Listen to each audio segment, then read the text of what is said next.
Uy, sunod-sunod ang labas ng mga phones ni Vivo. Parang kakalabas na Vivo FE, X300 Ultra. Parang non-stop ang kanyang launching. And right now, hawak ko na si vivo Y31d. So parang kamakailan kaka-review lang natin ng Y21d. So ngayon, meron na naman siyang bagong variant. If I'm not mistaken, last November ng 2025 lang lobas ang Y21d. It just takes around 7 months para mapalitan agad ng bago. Meron kayang malaking significant change dito sa phone na ito?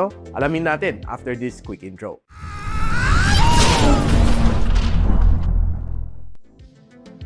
So kita natin ang box ng Y31d. Well, okay naman. Maganda naman kanyang box, almost not far from the Y21d. Si Y21d, apat ang kanyang color. Pero this time around, dalawang color lang ang meron niya. Starlight Gray and Glow White. So buksan ko muna. So yung puti ang meron natin dito.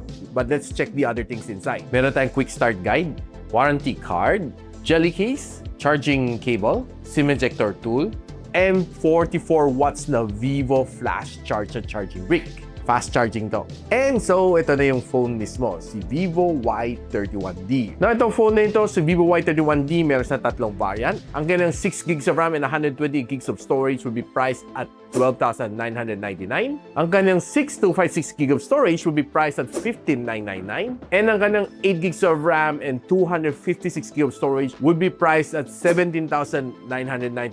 Now, kung saan niyo pwede siya mabili, I'll pop the link on the description box below or just simply click yung YouTube shopping link para ma-claim nyo ang mga vouchers na galing sa akin para sa inyo para makamenos kayo dito sa phone na ito. Normally, makakuha ka ng mga vouchers na less 2,500 pesos. So, probably you can buy this phone at way lower than its regular SRP. And I'm pretty sure pagdating sa mga sale like 7.7, 8.8, 9.9, 10, 10, 11, 11, 12, 12, this phone, I'm sure na would be on sale. Tapos nagdagan mo pa yung voucher ko, no? So, probably kung makuha mo to ng mga 8,000 pesos, I think, sulit. Now, pagdating dito sa phone nito, sa kanyang design, I kinda like it naman. Medyo kunting upgrade siya pagdating sa design compared sa Y21d. And I still love yung texture niya dito. May pag inilawan mo, medyo may kunting pearly na effect. And ang likod nito nga pala is a plastic back finish. We have a plastic frame and a glass front finish. Now, itong phone nito, no, sinabi ni Vivo sa akin na tough naman siya dahil meron siyang military na drop resistance and meron din siyang IP67 na doesn't water resistant. Normally, makita mo yung mga ganitong specs nasa mid-range or mga nasa flagship level phone. Ito, nasa budget phone pa lang tayo. Now, one thing na napansin ko, itong kanyang camera bump, this is a metal finish. So, making the camera module more durable. So, expected mo naman na budget phone, so yung mga bezels niya is a little bit thicker compared sa mga mid-range phone. Now, if you want the full complete spec sheet ng vivo Y31d, share ko muna sa inyo.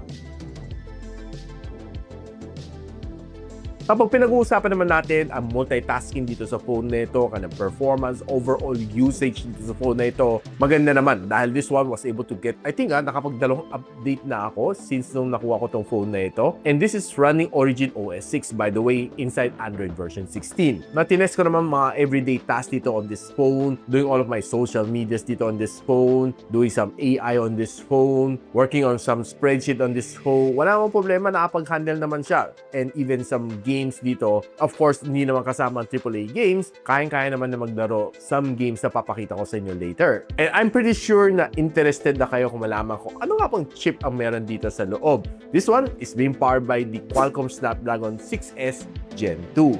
This is not a new chip, pero this one is better than the mga G99 ni Helio. Pero this one is definitely better than the mga G99 ni MediaTek. And binigyan naman ng 515,000 points dito sa Antutu benchmark, which I think it's pretty much okay para sa kanyang chipset. Now, if you want the other benchmark na ginawa ko dito on this phone, share ko muna sa inyo.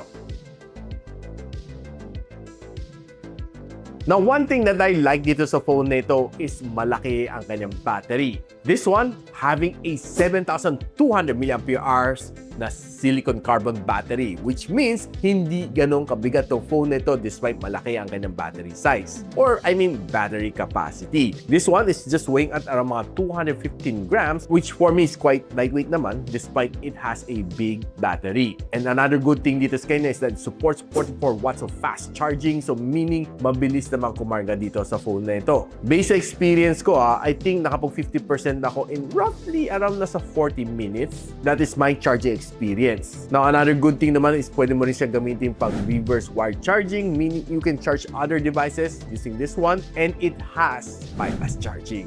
Probably good news para sa inyo lahat. There are some people naman na mahilig sa mga malalaking battery like this one, 7,200, and it can last you roughly, I think, 2.5 days without even charging. Now, that's based on my experience. Of course, per user, magkakaiba naman tayo ng usage experience. Ginamit ko naman to as one of my daily device. Ginamit ko siya for all of my social media. Then, nagte-tether ako dito on this phone. Walang problema naman. Nakakatagal naman talaga siya. And kung gusto nyo ng scientific proof na talagang tumatagal nga siya, eto guys, 27 hours and 25 minutes na screen on time dito sa PC Mark na battery stress test. Ayos ba? Now, pag-usapan na natin ang kanyang display. This one has a 6.75-inch na IPS LCD. Yes, you heard it right. It's an IPS LCD. Hindi pa siya AMOLED display. Now, despite this one being an IPS LCD, 120Hz ang screen refresh rate, and meron din siyang 1,250 nits na screen brightness. So, meaning if you're under the direct sunlight, wala akong naging problema, nababasa ko naman lahat ng mga dapat akong mabasa dito on this phone. So, meaning it's really working. Now, kamusta naman ang experience ko dito while browsing on my socials? Okay na okay naman, wala naging problema. Dahil this one has a 120Hz screen refresh rate, despite it being an IPS LCD, it doesn't really matter. What matters is that mabilis naman mag-load ang iyong mga social media apps. Swiping across all of the apps. So, sa maganda yung internet connection, you shouldn't be having any problem dito on this phone. And by the way, guys, siguro kung tinatanong mo sa akin kung 5G connectivity na nga ba to. Pero guys, just a quick reminder, this one is a 4G LTE na connectivity, hindi pa siya 5G. But despite this one being a 4G, malakas naman siya sumagap ng signal, Globe Smart, and dito wala ka maging problema. Now, kamusta naman ang experience ko pagdating naman sa mga YouTube? You would be able to get a 720p na experience dito on this phone, watching your favorite shows like mga Korean novela, watching some movies here, and watching some basketball games. Wala ka maging problema. May enjoy mo naman siya. Just that, don't expect it to be a AMOLED display level. Now, the phone na ito has dual stereo speakers. Meron siyang butas dito sa ilalim, the other one's coming here sa kanyang earpiece. And pag sinagad mo ang kanyang volume, it can reach as high as 400% ng kanyang maximum volume. Now, honestly, yung kanyang sounds, not bad medyo malakas siya para dito sa phone na ito, which for me is quite surprising. So, I'll tell you na okay ang kanyang sound tripping on this one. Above average for me. So, nag-try naman ako ng dalawang games dito. I was able to play Call of Duty Mobile and si PUBG. Both of these games was able to play. Wala akong problema dito sa kanya. Call of Duty Mobile, nakapag-set ako sa high frame rate naman dito sa kanya, and the gameplay was okay. Not the best na you'll be getting on a budget phone like this one, pero I would say na it's pretty much playable. Maganda ka ng touch response, the sounds good. And overall gameplay, I would say na not so bad. Kahit there's a little bit of a frame drop, mapapansin mo siya. Dahil of course, this is a 6S Gen 2, kahit anong sabihin natin, but nevertheless, sabihin ko sa inyo, it's still playable. So after an hour of gameplay, umabot ako ng 37 degrees Celsius, and pagdating sa PUBG Mobile, mas maganda ang aking experience dito. Nilagay ko naman siya sa frame rate priority, and I would say na, I think yung gameplay ko dito was a little bit better than the Call of Duty Mobile. Overall, happy naman ako sa kanya, maganda touch response, sounds good, and I think it's better than I was expecting. Umabot din ako ng 37 degrees Celsius after an hour of gameplay. Bago ko makalimutan guys pag nag-gaming ka, pwede mo i-turn on itong kanyang halo lighting dito sa kanya. There are several colors, may green, may yellow, and each one represents something. Yung kanyang blue is para sa balance mode. Meron siyang boost mode pa na color orange. Yan. And another thing na napansin ko, may b-roll to. Meron siyang ultra game mode dito pag drop down mo, which is very rare sa mga budget phones like this one.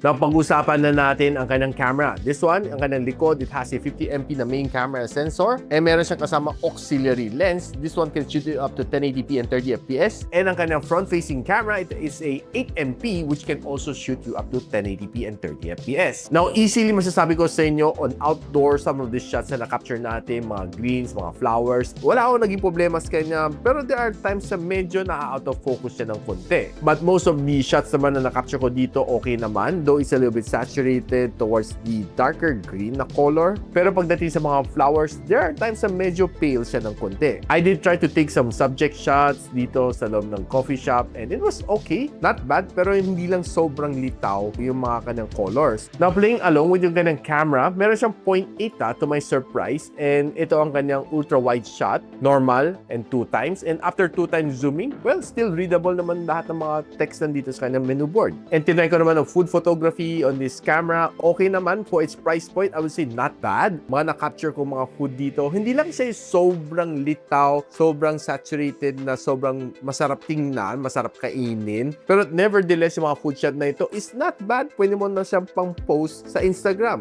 Pero this is probably one of my best shots na nakuha ko dito sa itong mga wine na ito. Looking really nice. And some of this flower snap is not bad. Kahit itong promotional na caricature ng Toy Story 5, looks good. Na pag ginamit mo ng kanyang front-facing camera on outdoors, sasabihin ko sa inyo, sobrang kinis ng aking muka. Well, honestly kung hindi ako nagkakamali, medyo kamukha ko si Coco Martin dito dahil sa sobrang kinis ng aking muka, mukha ko ng makeup dito. Na pagdating naman sa indoor, medyo mas mukha kang mumu dito kasi medyo soft na yung mukha mo and makinis pa rin. That's one thing na napansin ko. Now, here's a quick video from the front-facing camera. Y31d. Uy, medyo stable siya.